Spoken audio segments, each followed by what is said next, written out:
Não são apenas soldados norte-coreanos. O exército da Coreia do Norte envia para a Rússia uma de suas armas mais poderosas, o M1989 Koksan, capaz de destruir alvos a 60 km de distância.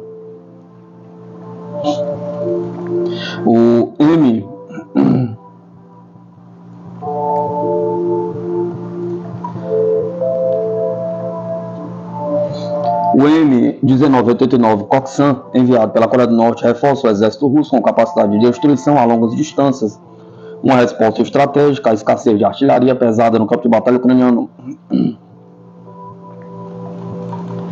Fotos compartilhadas em canais russos e ucranianos no Telegram mostram supostamente unidades de artilharia propulsada norte-coreana M1989 Koksan de 170 mm em trânsito pelo território russo, possivelmente a caminho de apoiar o exército russo na linha de frente. Segundo a Archa 83 Able no X, a foto teria sido tirada em Krasnoyarsk, no centro da Rússia. Essa imagem, que circula atualmente pelas redes sociais, ilustra uma intensificação da cooperação militar entre Moscou e Pyongyang, com o objetivo de enfrentar a escassez de artilharia de longo alcance da Rússia após as grandes perdas dos obuses 2S-7 Pion na frente ucraniana. O M1989 Koksan é um sistema de artilharia propulsado norte-coreano desenvolvido no final da década de 1980 como evolução do modelo anterior M1978, montado sobre um chassi de largata modificado, possivelmente derivado do tanque chinês Tipo 59. O M1989 conta com canhão de 170 mm capaz de realizar fogo de apoio de longo alcance. Esse design inclui uma cabine fechada para a tripulação e armazenamento a bordo para até 12 projéteis de munição, superando as limitações do M1972, que exige um veículo separado para o transporte de munição. O canhão de 170 mm do M1989 pode alcançar uma distância de aproximadamente 40 km com projéteis padrão de alto explosivo e até 60 km com projéteis assistidos por foguetes. Esse maior alcance permite que o sistema ataque alvos estratégicos a partir de uma distância considerável, tornando um ativo valioso para operações de contra-bateria do exército russo. No entanto, o M1989 possui uma cadência de tiro relativamente baixa, estimada em 1 ou 2 disparos a cada 5 minutos, devido ao processo de carregamento manual e ao tamanho da munição. Em termos de design, o M1989 incorpora um compartimento totalmente fechado para a tripulação, oferecendo maior proteção em comparação com a configuração aberta de seu predecessor. O veículo é equipado com 2 grandes lâminas na parte traseira que se desdobram para estabilizar a plataforma durante o disparo, reduzindo o recuo e melhorando a precisão. Apesar dessas melhorias, o grande tamanho e peso do M1989 pode limitar a sua mobilidade, especialmente em terrenos acidentados. Operacionalmente, o M1989 Koksan foi principalmente empregado pelo Exército Popular da Coreia, com relatos indicando sua presença perto da zona desmilitarizada da Coreia, onde suas capacidades de longo alcance representam uma ameaça significativa para alvos da Coreia do Sul. Além disso, a Coreia do Norte exportou o M1989 para países como o Irã, onde foi utilizado durante a guerra Irã-Iraque na década de 1980. A capacidade do sistema de disparar fogo de artilharia de longo alcance o torna um componente notável das forças de artilharia da Coreia do Norte. O Koksan possui um valor estratégico no arsenal norte-coreano, em grande parte devido ao seu calibre de 170 mm, que ainda é incomum na artilharia moderna. Com um comprimento de cano superior a 8 metros, o alcance do Koksan é comparável ao da artilharia da OTAN utilizada atualmente pelas forças ucranianas, o que oferece à Rússia uma vantagem potencial para contrabalancear a superioridade de alcance da Ucrânia, que foi reforçada pelo fornecimento de armas ocidentais. O Koksan demonstrou anteriormente suas capacidades em conflitos passados, como a guerra Irã-Iraque 1980-1988, onde foi implantada a emissão de contrabateria para neutralizar a artilharia inimiga. O desdobramento de unidades M1989 Koksan na Rússia pode estar relacionado às grandes perdas sofridas pela artilharia de longo alcance russa particularmente as unidades 2S7 Pion, dos quais se informou que quase uma trintena foram destruídos ou sofreram danos graves. O militar balançou também 24 estima que a Rússia possui cerca de 50 unidades modernizadas do 2S7 em Malka e 75 2S7 Pion.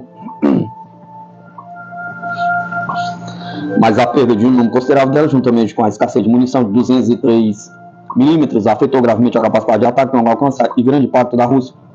Embora o Koksan tenha um calibre menor que o Pion, seu alcance comparável torna um substituto viável. No entanto, sua integração ao arsenal russo apresenta problemas logísticos, uma vez que o calibre 170 mm é raro na cadeia de suprimentos russos, tornando necessário o apoio direto à Coreia do Norte com munição ou linhas específicas de abastecimento. Além das questões logísticas, o uso da artilharia norte-coreana apresenta problemas táticos. As forças ucranianas equipadas com radares de contra-bateria, drones e munições guiadas de precisão fornecidas pela OTAN atacaram eficazmente a artilharia russa, incluindo as unidades 2S7 Pion. Caso os Koksan sejam implantados na Ucrânia, podem enfrentar ameaças semelhantes de contra-bateria e ataques de precisão, o que obrigaria a Rússia a adotar estratégia de posicionamento protetor para minimizar as perdas possíveis. Embora o fornecimento de armas à Rússia por parte da Coreia do Norte já tenha sido documentado anteriormente, a inclusão do sistema de artilharia de longo alcance com os Koksan representa uma mudança notável com implicações operacionais para a Rússia. Esses ativos representam o esforço temporário das capacidades do exército russo em termos de artilharia de longo alcance para Pyongyang. Essa colaboração com Moscou representa uma rara oportunidade de estreitar laços com uma grande potência e garantir potencialmente ajuda econômico-tecnológica. No entanto, é provável que essa transferência infrinja as sanções das Nações Unidas sobre as exportações de armas norte-coreanas, o que poderia resultar em um maior escrutínio internacional e sanções contra as redes logísticas que facilitam essa cooperação.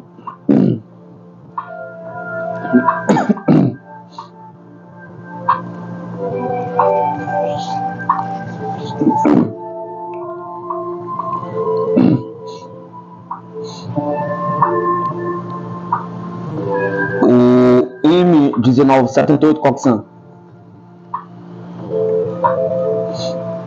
é um canhão autopropulsado de 170 mm na Coreia do Norte. Poucas informações estão disponíveis devido à natureza secreta do governo norte-coreano. As designações M1978 Koksan foram dadas ao tipo por analistas militares dos Estados Unidos, pois eles tomaram conhecimento dele pela primeira vez naquele ano em Koksan, na Coreia do Norte. O que se sabe é que é um canhão autopropulsado de 170 mm do tipo torre aberta foi visto pela primeira vez em público durante um desfile militar em 1985. Pelo menos um exemplar foi adquirido pelos Estados Unidos, provavelmente tirado de exemplares capturados pelo Iraque durante a guerra Irã-Iraque.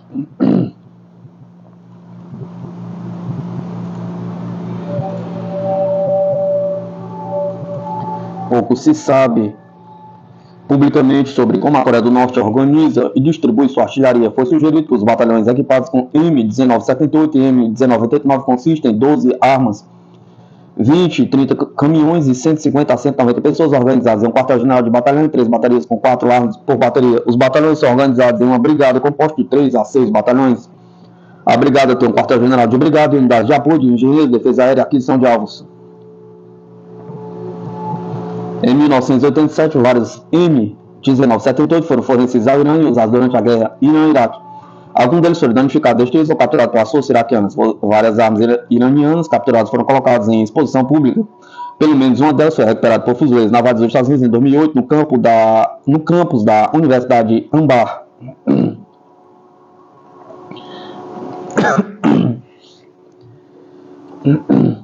Universidade Al-Anbar, um Koksan convertido para usar um canhão S-23 de 180 mm encontrado no campus da Universidade de Anbar. É removido pelos fuzileiros navais dos Estados Unidos em novembro de 2008. Uma peça de artilharia Koksan foi rebocada para a Universidade de Anbar por volta de 29 de maio de 2003. Nessa época, soldados do 2º e 5º Batalhão de Artilharia de Campanha dos Estados Unidos estavam ocupando o terreno da universidade. A arma autopropulsada foi rebocada para o terreno da universidade para que pudesse ser devolvida com a unidade como um troféu. A ideia de trazer a arma de volta para os Estados Unidos foi eventualmente abandonada. Foi nessa época que soldados do 15º Batalhão desabilitaram a arma com um dispositivo Termit. Eventualmente o batalhão foi transferido para uma nova área de operações e o canhão foi deixado na universidade. Guerra Russo-Ucraniana 2022. Em 14 de novembro de 2024, a análise OSNIT geolocalizou o M1989 Koksan Sendo transportado por ferrovia na cidade de Krasnoyarsk, a Rússia adquiriu pelo menos 50 M1989 Koksan em meados de novembro, de acordo com a avaliação da inteligência ucraniana. De acordo com Janis, o Koksan é baseado em um chassi de tanque chinês tipo 59. O canhão de 170 mm está em uma montagem aberta sem superestrutura e é estabilizado ao disparar por duas grandes pás dobráveis na parte traseira. A montagem é conectada ao chassi por meio de um quarto trilho que permitem que a arma deslize para trás sob recuo. A arma tem um alcance que lhe permite atingir Seul a partir da zona desmilitarizada coreana. De acordo com o FOS, o canhão de 170 mm pode ser um canhão naval russo ou um sistema de artilharia costeira fornecido da Coreia do Norte na década de 1950. Depois que estes foram substituídos da função de defesa costeira por mísseis guiados, os canhões aposentados poderiam ter sido usados para criar o Koksan. A versão M1978 não tem espaço suficiente para a tripulação do canhão e munição, exigindo outro veículo para transportar o restante da tripulação e parte da munição. Foz afirma que o M1978 provavelmente está equipado com um sistema de proteção NBC e miras noturnas e infravermelhas para o motorista. Como o tanque tipo 59, o M1978 pode lançar sua própria cortina de fumaça, injetando óleo diesel no escapamento. Em 1989, a nova versão do Koksan apareceu, que foi designada M1989. Ele usa a mesma arma e montagem do M1978, mas é montado em um chassi de trator de artilharia de esteira ATS modificado. Ao contrário do seu antecessor, o M1989 foi ocasionalmente colocado em exibição pública pelos norte-coreanos durante desfiles noticiários. Um exemplo também foi visto na exposição e conferência internacional de defesa de 2005 nos Emirados Árabes Unidos. Operadores atuais: o Irã, variante M1978, da Coreia do Norte. A Rússia, até 50 em novembro de 2024, a variante M1989 do Koksan foi confirmada na Rússia, quando pelo menos 2 Koksans M1989 foram observados transitando por Krasnoyarsk, Rússia, por meio de transporte ferroviário. Antigos operadores: o Iraque, capturado do Irã.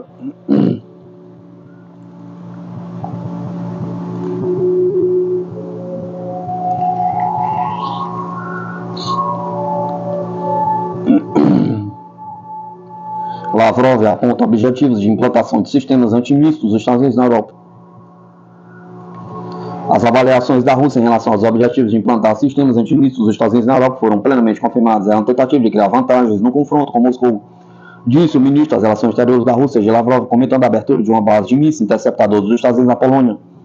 Foram confirmadas nossas estimativas de 10 a 15 anos atrás, quando os americanos se retiraram do Tratado de Mísseis Antibalísticos e disseram que iriam colocar as respectivas áreas de posicionamento nos países europeus. Eles disseram ter apenas um objetivo: se proteger do Irã e também da Coreia do Norte, disse o ministro aos jornalistas. Nós, analisando seus planos, dissemos logo que isso não tinha nada a ver com o Irã. É uma tentativa de criar vantagens unilaterais no confronto com a Rússia, aumentando as tensões, perseguindo um curso de sua ação contra a Rússia. Nossas estimativas foram plenamente confirmadas, acrescentou ele. A base de defesa antimísseis Aegis foi inaugurada oficialmente em 13 de novembro na cidade polonesa de Radzikowo, no norte do país, a 165 km da fronteira russa. O presidente polonês Andrzej Duda declarou que a base de defesa antimísseis dos Estados Unidos em Radzikowo é dirigida contra a Rússia.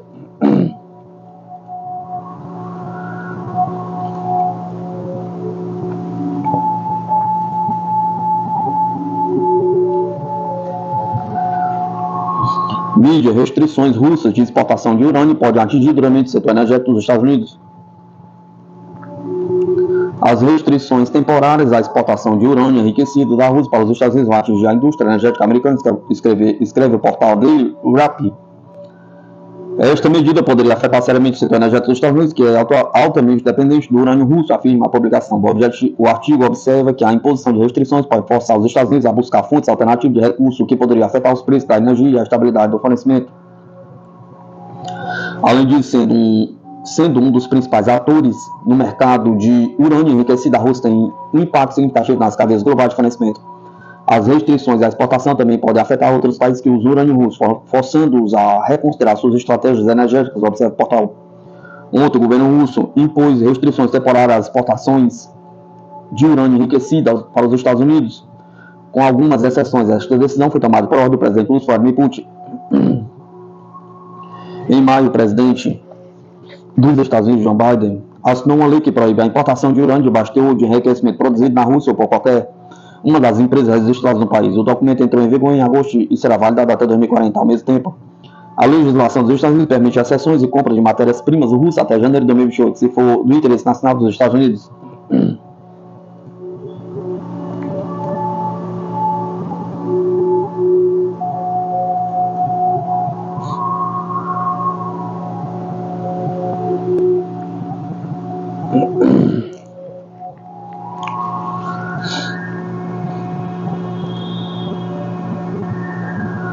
Porta-aviões britânicos não são capazes de sobreviver muito tempo em caso de guerra, diz mídia.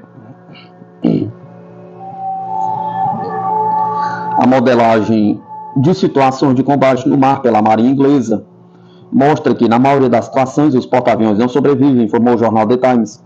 Os porta-aviões HMS Queen Elizabeth e HMS Prince of Wales, comissionados à Marinha Real em 2017 e 2029, respectivamente, custaram 6 bilhões de libras ao orçamento inglês. Porém, os sistemas de mísseis modernos são capazes de localizar e rastrear os porta-aviões de modo constante, afirma o artigo. Na maioria dos jogos de guerra, os porta-aviões são afundados. Os navios eram particularmente vulneráveis a mísseis, disse ao jornal uma fonte familiarizada com os jogos de guerra realizados pelas Forças Armadas da Inglaterra. A fonte destacou que os mísseis são particularmente perigosos para os porta-aviões, em particular os desenvolvimentos da China no campo dos mísseis, especialmente de mísseis antinavio e hipersônicos, são de grande preocupação para as frotas ocidentais. Ao mesmo tempo, Pequim está melhorando as capacidades de radares de longo alcance além do horizonte. Segundo informações, os militares ingleses modelaram um grande número de cenários em que sua marinha enfrentou uma força esmagadora. Nós esticamos tudo até o limite. Em algum momento, você chegará a um cenário em que ele e os porta-aviões vai ser afundado. Por isso, alguns representantes da liderança militar inglesa questionaram a razoabilidade da presença de porta-aviões na frota e expressaram a possibilidade de se livrar de um dos porta-aviões da marinha inglesa. Um dos obstáculos nesse caminho são os compromissos da Inglaterra ante a OTAN, indica o artigo, considerando as intenções do presidente eleito dos Estados Unidos, Donald Trump, de entregar a defesa da Europa aos próprios europeus. O HMS Queen Elizabeth foi comissionado em 2017 e é o maior navio já construído pela Marinha da Inglaterra. Ele tem capacidade para transportar até 40 aeronaves, aviões e helicópteros. O porta-aviões normalmente transporta caças F-35 Lightning II e helicópteros Merlin, tendo uma tripulação de 700 homens. O HMS Prince of Wales foi comissionado em 2019 e também tem capacidade para transportar 40 aeronaves, 36 aeronaves F-35B e 4 helicópteros Merlin. As defesas incluem o sistema de artilharia antiaérea Mark 15 Phalanx, bem como canhões automáticos de 30 mm. A tripulação mínima do navio é igualmente de 700 homens.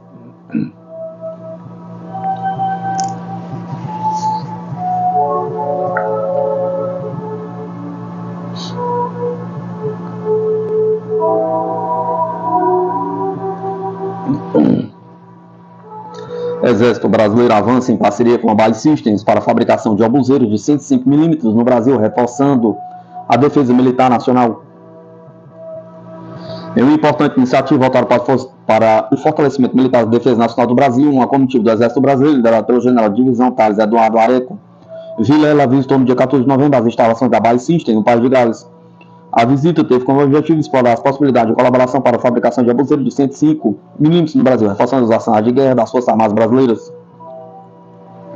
A comitiva do Exército Brasileiro conheceu uma planta industrial da BAE Systems, localizada em Glasgow. Durante a visita, os membros assistiram à apresentação institucional que detalhava as capacidades da fábrica como foco na produção de munições de armamento pesado. Em seguida, percorreram setores estratégicos da planta, incluindo áreas dedicadas ao carregamento, montagem e embalagem de munições para obuseiros e morteiros de 81 mm.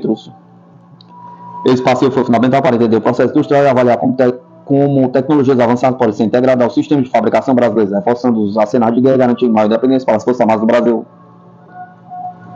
Posteriormente, a comitiva militar participou de uma reunião com a representantes da BAE Systems para discutir a possibilidade de produção sob licença o obuseiro 105 mm L-119 Light Gun no Brasil. O projeto está alinhado com a consulta pública e faz parte de uma estratégia que busca modernizar a artilharia do Exército Brasileiro, garantindo maior poder de combate e autonomia tecnológica. Esse tipo de colaboração militar internacional fortalece a capacidade de defesa do país, ao mesmo tempo que promove avanços tecnológicos em arsenais de guerra. Para o Exército Brasileiro, esta parceria representa um passo importante para alcançar maior independência na fabricação de equipamentos militares, ampliando sua capacidade de ação e reafirmando a soberania nacional do Brasil.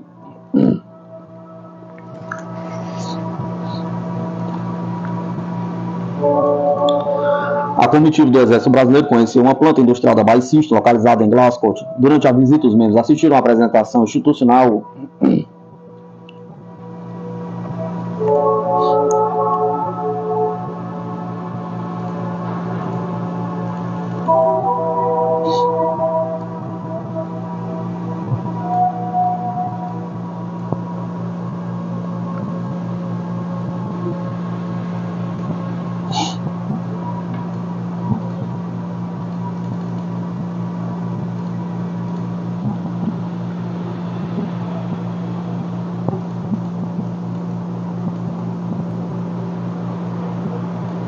mísseis ataques atingindo alvos em até 300 milhas e 11 foguetes HIMARS foram entregues ao exército taiwanês pelos Estados Unidos, reforçando as forças armadas, fortalecendo a defesa.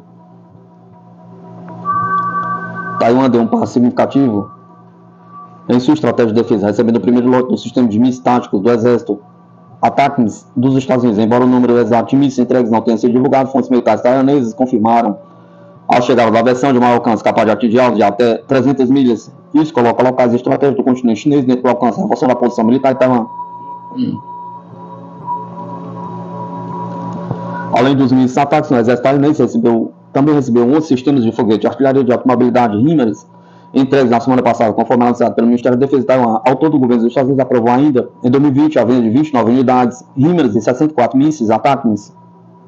Esses sistemas foram entregues ao 58 Comando de Artilharia do 10º Corpo do Exército, em Taichung, onde os militares taiwaneses estão sendo treinados para operar as novas tecnologias. O ataque, com sua capacidade de atingir alvos a longa distância, será integrado às forças deste mesmo comando, fortalecendo as operações das defesas armadas locais e elevando os níveis de prontidão. O ataque se destaca como uma das principais munições do sistema HIMARS, complementando o sistema de foguete de lançamento múltiplo guiado, que tem um alcance menor de cerca de 70 km. Esta entrega reflete os esforços contínuos dos Estados Unidos para apoiar a defesa do exército de Taiwan, especialmente em meio ao esforço com a China. Além dos mísseis, os Estados Unidos aprovaram recentemente a venda dos sistemas nacionais avançados de mísseis superficiais radares de longo alcance para Taiwan, em um acordo avaliado em 1,94 bilhão.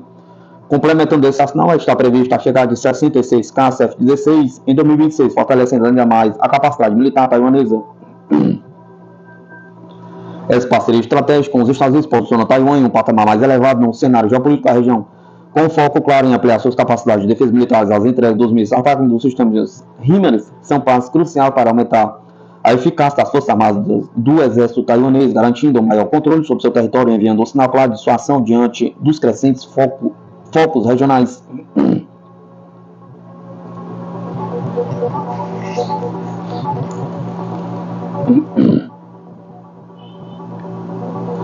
Descubra as novas tecnologias militares exibidas pela China no Zhuhai Air Show 2024, com foco no poder da Força Aérea e no fortalecimento do exército chinês.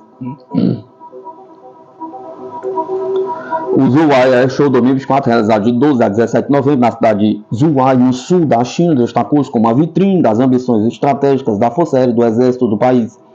Além dos avanços tecnológicos no setor aeroespacial, o evento apresentou uma série de inovações que reforçam a posição da China como uma potência emergente na aviação militar e civil. O grande destaque do evento foi a apresentação do J-35A, o mais recente caça de quinta geração desenvolvido pela Xinhai Aircraft Corporation. O design furtivo e motores duplos, o G-35A é visto como uma resposta direta da China ao F-35 dos Estados Unidos. Equipado com tecnologia avançada de absorção de radar, o caça é projetado para penetrar profundamente em territórios inimigos sem ser detectado. Além disso, a capacidade de se conectar a outros equipamentos para formar redes integradas de ataque destaca a ênfase da China na interoperabilidade em cenários de guerra moderna. Outro destaque foi o J-15T, uma versão atualizada do conhecido Su-27 Flanker soviético, adaptado para operações de porta-aviões e projetado para decolar de porta-aviões utilizando tecnologia de catapulta.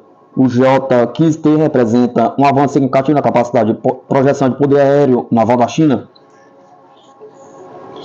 com sistemas de navegação e combate modernizado. O caça está preparado para enfrentar múltiplas ameaças simultaneamente, reforçando a eficácia operacional da Marinha Chinesa. No campo da defesa aérea, o HK-19 foi apresentado como a resposta chinesa ao sistema THAAD dos Estados Unidos, projetado para interceptar mísseis balísticos e outras ameaças aéreas a longas distâncias. O HK-19 possui um alcance de interceptação de até 500 km e é capaz de engajar mísseis, cruzeiros balísticos em alta altitude. Montado em plataformas móveis, o sistema pode ser rapidamente reposicionado conforme necessário, refletindo a preocupação da China com a defesa do seu território e a proteção de ativos estratégicos.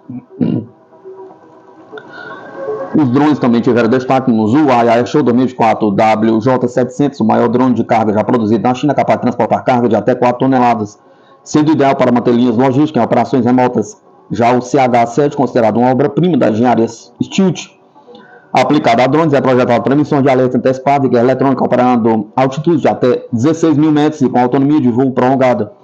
Essas inovações demonstram o compromisso da China em expandir suas capacidades em veículos aéreos não tripulados para diversas aplicações militares. O investimento significativo da China em tecnologias avançadas reflete sua visão estratégica de consolidar a Força Aérea e o Exército como pilares de uma potência global, desafiando a hegemonia militar dos Estados Unidos.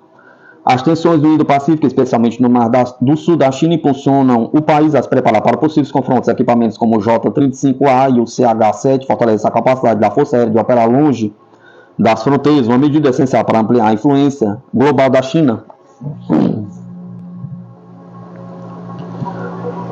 Ao desenvolver sistemas equivalentes aos dos Estados Unidos, a China reforça a posição geopolítica e tecnológica, enviando uma mensagem clara de que está determinada a moldar o futuro das operações militares globais.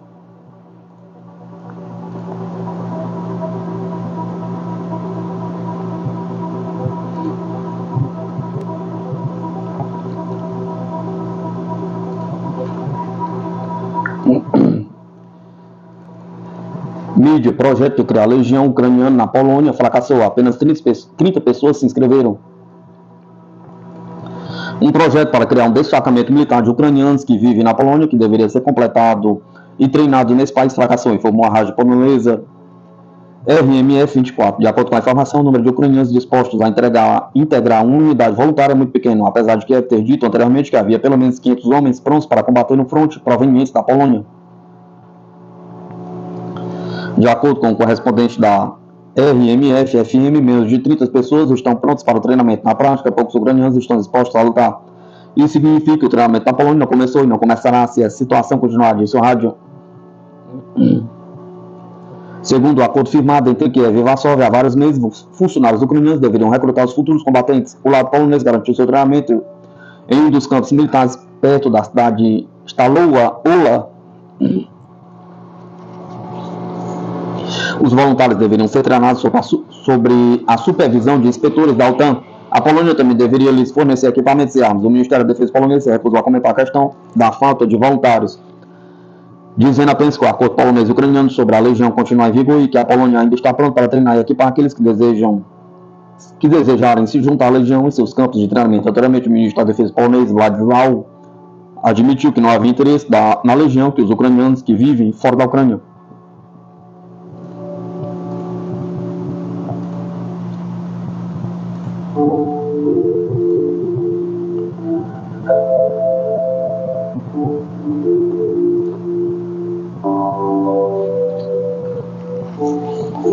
Rússia teria testado o drone equipado com lança-chamas. No decorrer da operação militar especial, o exército russo tem usado drones com componentes de granadas propulsados por foguetes, cargas explosivos com subprojetos reforçados e minas antipessoal. Nos drones também são colocados reservatórios com líquidos inflamáveis. Atualmente, na Rússia está sendo testado um veículo aéreo não tripulado que, graças à instalação de um lança-chamas, pode atingir o adversário com um jato de líquido inflamável, escreve a Rússia Skaya Gazeta. Este desenvolvimento, qual dragão mitológico, pode ser usado para incendiar remotamente várias fortificações, destruir o equipamento de combate reforçado com escudos de proteção e neutralizar a força viva. Além disso, o próprio drone pode ser usado muitas vezes. É conhecido que os lança-chamas convencionais continuam sendo usados nas Forças Armadas da China e Coreia do Norte, foram usados ocasionalmente durante a guerra contra o terrorismo na Síria. A instalação de tais armas em drones dará uma nova capacidade a esses meios de destruição.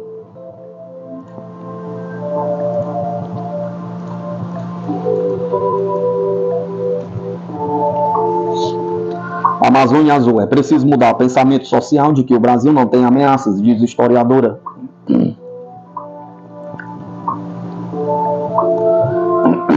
Especialistas destacam que a Amazônia Azul é uma região rica em recursos naturais, cobiçados por estrangeiros, e que a preservação da área, bem como a estratégia de defesa, são cruciais para a soberania e a sobrevivência do Brasil.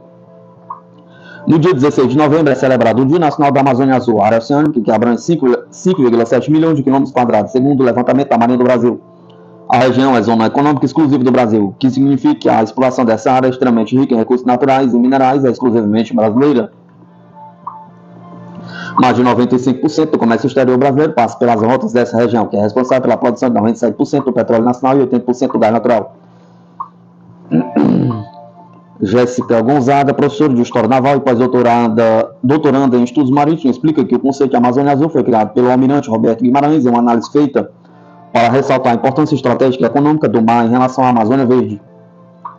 É sábio que a Amazônia Verde tem uma riqueza natural extraordinária de interesse internacional e no mar não é diferente. Então, essa é a origem do conceito da Amazônia Azul, afirma acrescentando que há uma alta demanda internacional pelos recursos da região. Ela enfatiza que a preservação da Amazônia Azul é uma questão de soberania nacional pela importância econômica da região, uma vez que o Brasil é um país altamente dependente do mar para sua sobrevivência, com 95% do comércio exterior do país passando por via marítima. Então imagina ter essas comunicações marítimas bloqueadas. A nossa economia e a nossa sociedade provavelmente mal iria sobreviver. Até porque os outros 5% são as bacias hidrográficas que também dependem do mar. Além disso, a exploração de petróleo, a indústria da pesca, o transporte de pessoas, o turismo brasileiro, a extração de petróleo e gás, exploração de outros recursos. Tem um elemento que poucas pessoas conhecem, que são as algas calcárias, que hoje já tem influência na indústria do cosmético para a alimentação do gado. Então a Amazônia Azul é repleta de elementos vitais para o desenvolvimento econômico. Gonzaga acrescenta que outro elemento a ser levado em conta é a localização da Amazônia Azul em uma área estratégica do Atlântico Sul, frisando que é necessário mudar o pensamento social brasileiro de que o Brasil não tem ameaças. Ela lembra que no entorno que corresponde ao Atlântico Sul, a América do Sul, a África do Sul, a Antártica, há problemas que podem acabar esbarrando na Amazônia Azul. O primeiro elemento é o Golfo da Guiné, lá na África Ocidental, onde nós temos pirataria e terrorismo. Se isso, por exemplo, vier para a Amazônia Azul, pode ser uma ameaça à nossa integridade. Então, sem sombra de dúvida, a Amazônia Azul deve ser defendida porque é uma condição para a defesa da soberania brasileira. Gonzaga afirma que a Marinha precisa estar bem preparada, modernizada e capacitada para a defesa da Amazônia Azul. E nesse contexto, o Programa de Desenvolvimento de Submarinos ProSub é essencial. Temos nesse momento já incorporados por meio do ProSub o submarino Riachuelo, o submarino Humaitá, o submarino Toneleiro. E agora nós estamos nos preparando para receber finalmente o submarino de propulsão nuclear, o submarino Almirante Álvaro Alberto. Tínhamos o submarino Angústura, que agora, com o fortalecimento do Almirante Caram, provavelmente vai ser rebatizado. Sobre o submarino nuclear, ela ressalta que não será um submarino de lançamento de mísseis, uma vez que o Brasil é signatário do Tratado de Não Proliferação de Armas Nucleares. Mas qual a importância de termos um submarino com propulsão nuclear? Pergunta. Isso vai nos dar mobilidade e capacidade dissuasória. Nós estaremos entre os 5 países detentores dessa tecnologia, 6 com o Brasil. Então, para um país que tem que defender um território do tamanho da Amazônia Azul, isso aí é imprescindível. Letícia Cotrim, professora da Faculdade de Oceanografia da Universidade do Estado do Rio de Janeiro, pesquisadora da Rede Brasileira de Pesquisa em Acidificação do Oceano, da Rede CLIME, da Rede de Pesquisa do Instituto Nacional de Pesquisa Oceânica, destaca que a Amazônia Azul é rica em petróleo e gás e que o pré-sal está dentro dessa área. Porém, argumenta que é necessário pensar para o futuro e não pensar no passado, já que óleo e gás são combustíveis fósseis e é o que vem produzindo a mudança climática. Seria muito mais moderno pensar, muito mais avançado, muito mais ousado e interessante para o país, até para se posicionar como liderança no combate à crise climática, é o Brasil pensar na Amazônia Azul como uma fonte de energia renovável. Como, por exemplo, a utilização de energia das marés que vão e vêm todos os dias em diferentes regiões da costa, energia das ondas, energia das correntes e outras fontes de energia renováveis. Usar parte dessa extensão também para a energia eólica, afirma. Cotrim pontua que a inclusão da Amazônia Azul no mapa nacional não significa apenas passar um limite traçado no papel, trazendo a necessidade de estratégia de conservação, de preservação, de restauração de alguns desses ecossistemas costeiros e marinhos. Então vem bastante trabalho por aí junto com isso. Outra questão é monitorar a pesca e também justamente fazer um uso sustentável dos recursos pesqueiros. Tudo isso são deveres de casa e obviamente quanto maior essa zona econômica exclusiva, mais trabalhos vamos ter.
Força Aérea Brasileira e pilotos relatam OVNIs no sul do Brasil. Documentos históricos revelados pelo Arquivo Nacional e companhias aéreas.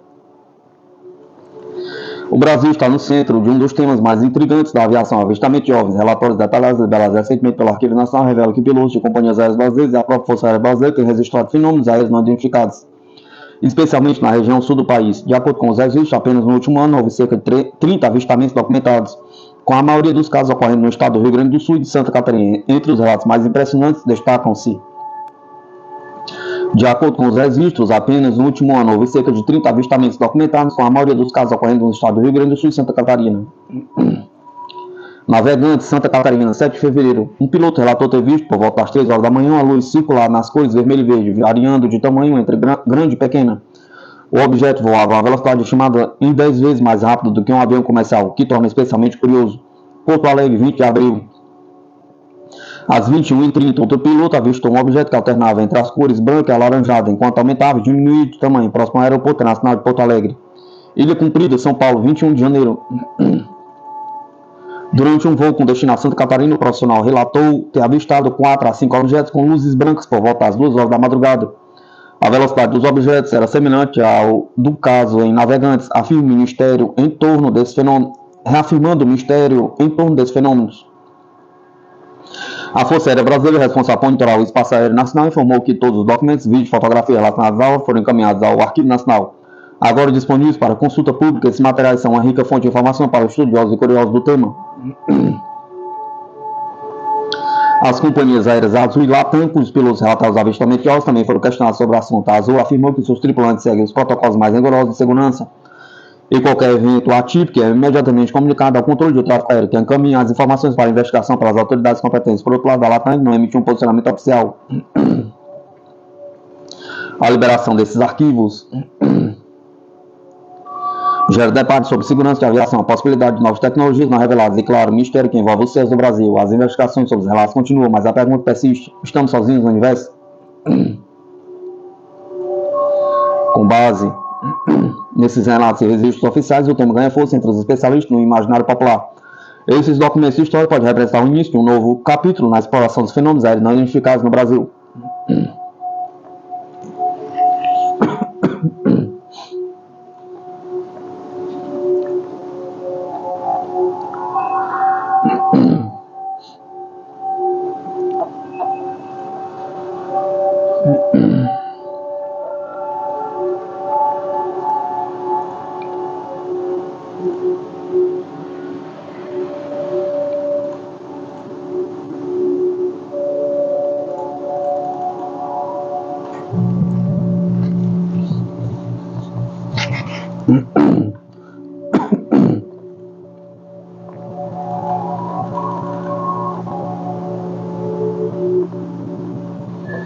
Dívida dos Estados Unidos atinge 36 trilhões em meio ao declínio do dólar e a ascensão do BRICS.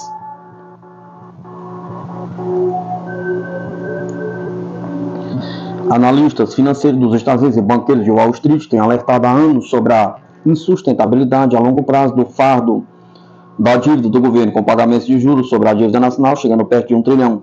Em 2024, mais do que qualquer outra obrigação de gastos além da Previdência Social e Medicare. A dívida nacional dos Estados Unidos ultrapassou a marca de 36 trilhões, com os dados do ausdeblock.org, indicando que cada homem, mulher e criança nos Estados Unidos agora deve mais de 106 mil dólares, enquanto os contribuintes devem o equivalente a mais de 272.800 dólares. Os dados mostram que a dívida federal em relação ao PIB situa-se agora em 122,85%, acima dos 55,36% do ano de 2000 e 34,71% em 1980. Contabilizando as dívidas nacionais, local estudantil, cartões de crédito, empréstimos pessoais, a dívida dos Estados Unidos é estimada em mais de 102,63 trilhões, quase igualando o valor de 105,4 trilhões de toda a economia global em 2023.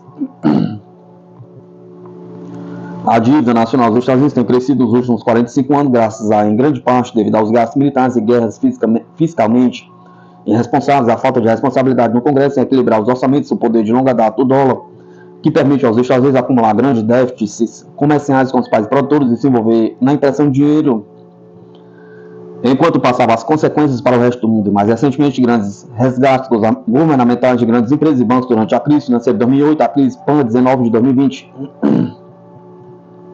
Entretanto, as tendências recentes, incluindo a diminuição do uso do dólar americano no comércio mundial devido à percepção de esta moeda funcionar como arma contra países como a Rússia e o Irã, o aumento do poder industrial da China e a busca de laços comerciais fora da esfera de influência política e econômica dos Estados Unidos, e ainda a formação e fortalecimento de instituições internacionais como o Bloco BRICS, tudo isso tem servido para desafiar a ideia de que os líderes dos Estados Unidos podem fechar os olhos ao fardo da dívida para sempre.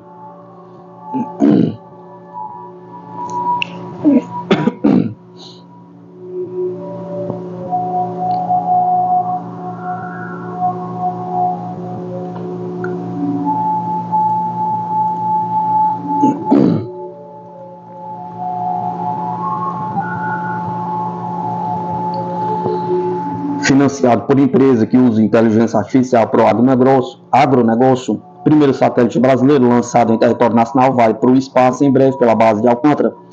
Equipamento em homenagem a pioneiro da aeronáutica. O SpotSat.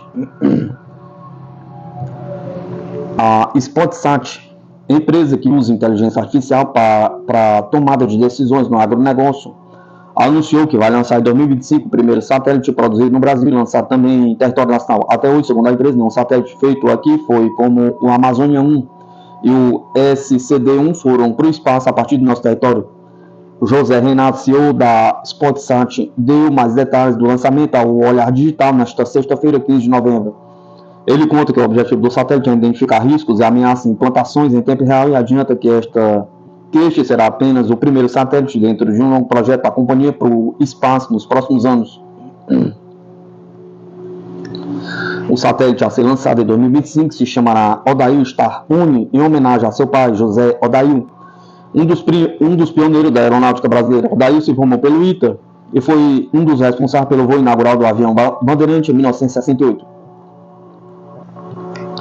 José Renato revela que o lançamento será feito a partir da base de Alcântara, localizado no município do mesmo nome, no estado do Maranhão. A base é considerada uma das mais bem localizadas do mundo, por ficar a apenas 250 km da linha do Equador, permitindo assim aproveitamento de velocidade de rotação da Terra para entrar em órbita e reduzindo gastos com combustível.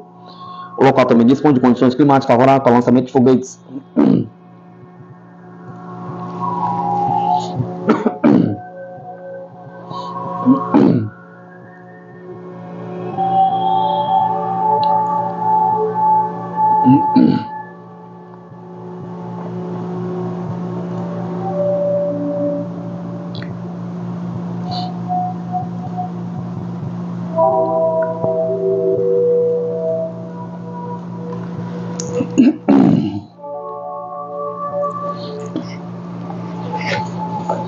Descoberta a maior esmeralda do mundo, de 400 quilos, no Nordeste brasileiro, que vale cerca de 1,9 bilhão de reais. Maior esmeralda do mundo encontrada no Brasil, agora está em posse dos Estados Unidos, com essa saga para decidir quem tem direito à pedra de 1,9 bilhão encontrada no Nordeste brasileiro. No coração do Nordeste brasileiro, um achado extraordinário marcou para sempre a história da mineração. Uma esmeralda colossal de quase 400 quilos, avaliada em impressionantes 1,9 bilhão, batizada de Esmeralda Bahia. Essa pedra monumental emergiu da terra em 2001, na região da Serra da Carnaíba, Bahia. No entanto, o que deveria ser um marco do orgulho nacional logo se transformou em uma saga repleta de mistérios, traições e disputas judiciais internacionais. A esmeralda, com tamanho equivalente ao de um frigobar, foi encontrada por garimpeiros locais que, atônitos diante de sua magnitude, não conseguiram determinar o seu valor real.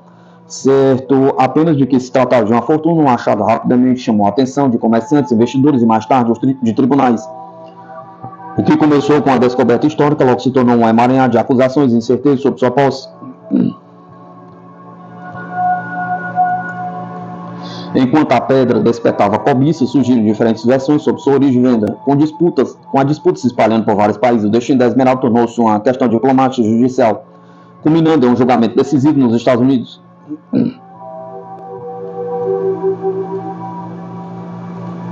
A esmeralda Bahia foi extraída inicialmente comercializada na Bahia, mas logo seguiu um percurso cheio de reviravoltas. Uma das versões mais conhecidas da história aponta que um comerciante local, Darcy Carvalho, teria adquirido a pedra por apenas R$10.000 e posteriormente vendido por R$45.000.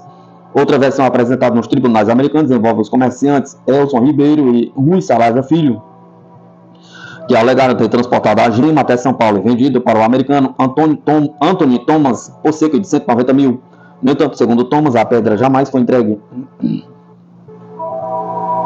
A versão de Thomas inclui o intermediário, o americano Kenneth Connet, que afirmou que a pedra teria sido roubada durante o transporte no aeroporto internacional de Viracopos. Em Campinas, a situação tomou um rumo ainda mais dramático quando o furacão Katrina, em 2005, entrou na história.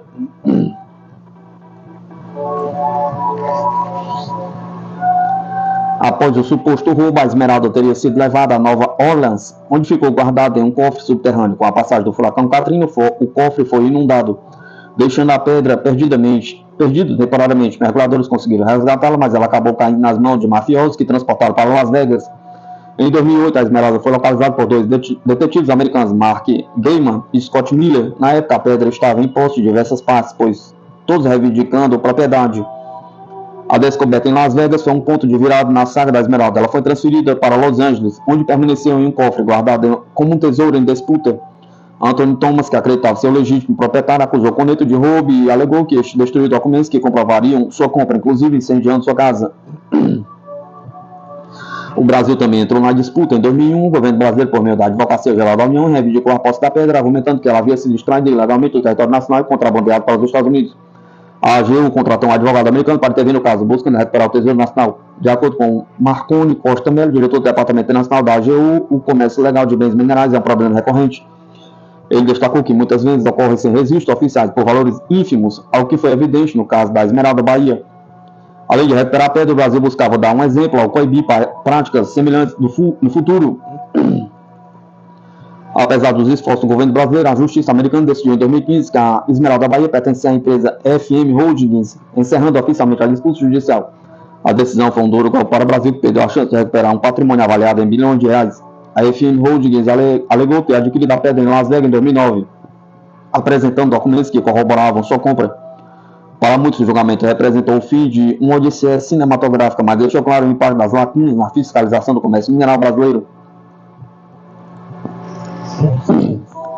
A trajetória da Esmeralda Bahia reúne todos os elementos de um grande filme: mistério, intriga, catástrofes naturais e disputas judiciais. O fato de uma pedra tão valiosa ter sido encontrada no Brasil e ter se tornado um centro de uma batalha internacional é emblemático da complexidade do comércio de bens minerais.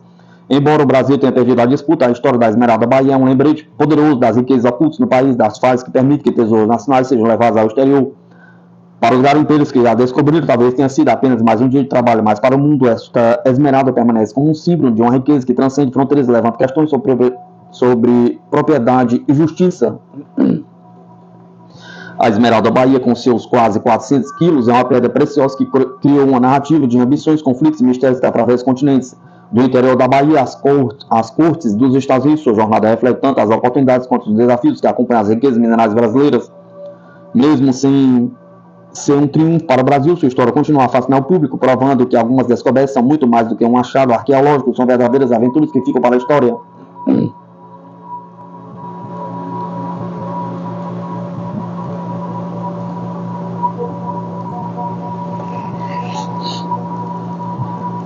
China lança com sucesso cargueira espacial rumo à estação Tiangong. A China concluiu com sucesso o lançamento da nave espacial de carga Tianzhou 8, que entregará os equipamentos e suprimentos necessários à estação orbital chinesa Tiangong, informou o canal de televisão CCTV. A missão foi concluída com total sucesso, informou a mídia. O lançamento ocorreu nesta sexta-feira, 15 de 11 de 2024, que a partir do Centro Espacial de Wanchang, localizado na ilha de Hainan, no sul da China. O Tianzi Hou-8 transportará para Tiangong produtos consumíveis, combustível, equipamentos experimentais e outros suprimentos necessários para permanecer em órbita, bem como itens para celebrar o Ano Novo Chinês. Desde o dia 30 de outubro, a tripulação da espaçonave Zhengzhou 19 está na estação orbital de Tiangong. A missão é liderada por Kai Zhu, ex-tripulante da nave Zhengzhou 14, acompanhado pelos taikonautas Sun Lindong e Wang Hauser. Ambos fazem seu primeiro voo espacial ao mesmo tempo. Wang Zhou, a única mulher engenheira de voo da China, tornou-se a terceira mulher chinesa a viajar para o espaço.